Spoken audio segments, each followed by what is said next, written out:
Following the encouraging conversations yesterday, President Trump spoke with President Putin by phone, and he agreed to begin the next phase of the peace process, a meeting between President Putin and President Zelensky, which would be followed, if necessary, by a trilateral meeting between President Putin, President Zelensky, and President Trump.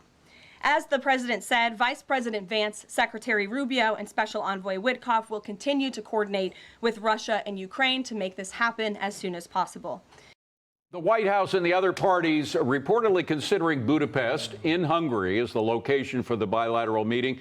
However, Press Secretary Leavitt didn't confirm any specific locations.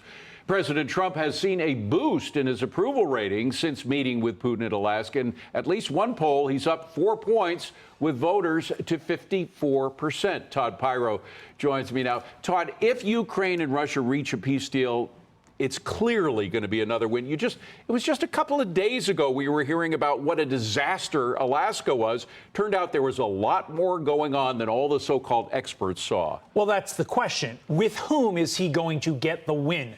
If you look at the media, he's never going to get the win. And we've always made that joke, literally for the last 10 years. Donald Trump could cure cancer and he wouldn't get the credit. That's not a joke anymore. It's true.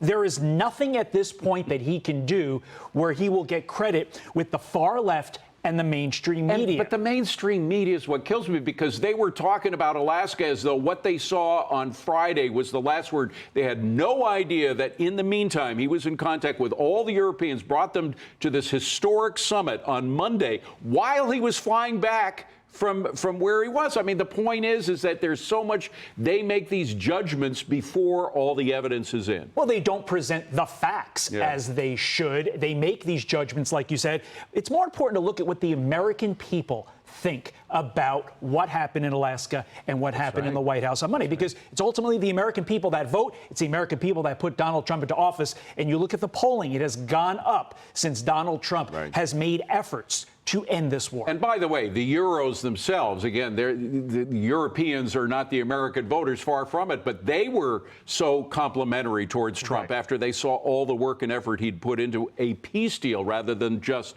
a ceasefire. I got another one for you. Listen to what the White House had to say about Trump's D.C. crime crackdown. Roll it. President Trump's efforts to make D.C. safe again are working. There have been a total of 465 arrests since the start of this operation on Thursday, August 7th. Last night, there were a total of 52 arrests, including the arrest of an illegal alien MS-13 gang member with convictions for DWI and drug possession. Thanks to President Trump's leadership and the outstanding work of both federal and local law enforcement, dangerous gang members like the one picked up last night will not be allowed on the streets of our nation's capital. Todd, it's about 2 weeks since the president started the federalization of D.C., which he's constitutionally has every right to do. Is the verdict in there? It's a little early, but clearly there's a crackdown going on that we didn't see under the mayor. I mean, I don't think the verdict is fully in, but gosh, I think we know where this is going. People feel safe in D.C. Why? Oh, my goodness, it's because there are people with big guns on the street scaring off the local thugs. And what's fascinating to me, you can kind of see my previous answer on this. The media will not give him credit at all for this, but Martha McCallum, I believe, played a clip from people on social media saying, hey, we're out in D.C., I feel safe. Like, this is the first time I've ever felt safe. And it just shows two things. One, those people are so ensconced in the media D.C. bubble that they had no idea, I think, that, hey, we can live again. And two, the fact that it is safe and people feel comfortable to live their lives once again. You're a recovering lawyer. You always say that. It's true. The Justice Department is now investigating whether the D.C. Police Department manipulated the crime stats to make the district seem more safe than it actually is. What we can see about what's happening now seems to prove that point, although, again, the final jury's not in there either. Well, why are they doing this? One, potentially doing this. Allegedly, I'll throw in there, being the recovered lawyer. You always have to throw in the allegedly. I do. They want to continue their policies that are so far left, it focuses on the rehabilitation of the criminal. But the people in these cities, like D.C., are so scared, they need to make sure that their constituents still vote for them. So what do? They tell them, hey, crime is down. You know, ignore your lying eyes and ears. That's exactly what this is. And David, not just D.C.